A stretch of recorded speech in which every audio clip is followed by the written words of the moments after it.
मुखे पियाए दे। प्रभु अपन झारिया से जीवन जल मुखे पियाए दे। प्रभु अपन झारिया से जीवन जल मुखे पियाए दे। तोर वचन है के प्रभु माधु केर सामान। तोर वचन है के प्रभु माधु केर सामान। खाएक से भूख नहीं लगेला जीवन जल मुखे पियाए दे। प्रभु अपन झारिया से जीवन जल मुखे पियाए दे। प्रभु अपन झारिया से जीवन जल मुखे पियाए दे।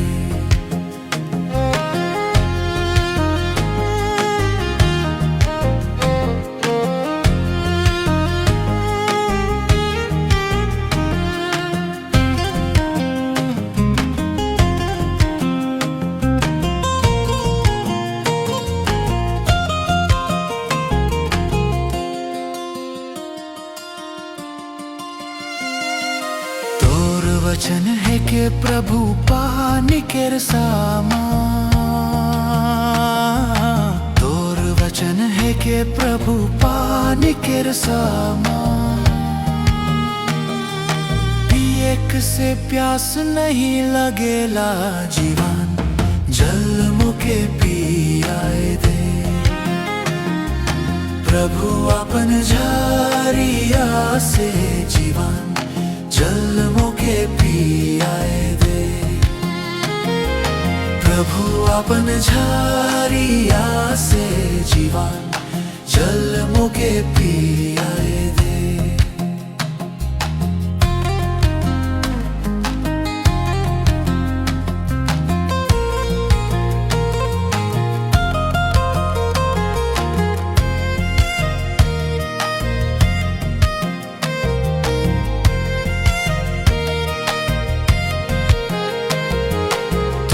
वचन है के प्रभु आइग केर सामान। तोर वचन है के प्रभु आइग केर सामान। मोर मन के रोज साफ करेला जीवन जल मुखे पियाए दे। प्रभु अपन झारिया से जीवन जल मुखे पियाए दे।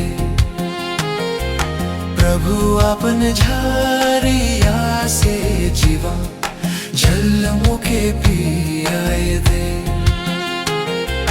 तोर वचन प्रभु दिया लेखे बरेला। तोर वचन प्रभु दिया लेखे बरेला। जलेक से ज्योति मुखे देवेला जीवन जल मुखे पियाए दे। प्रभु अपन झारिया से जीवन जल मुखे पियाए दे। प्रभु अपन झारिया से जीवन जल मुखे पियाए दे।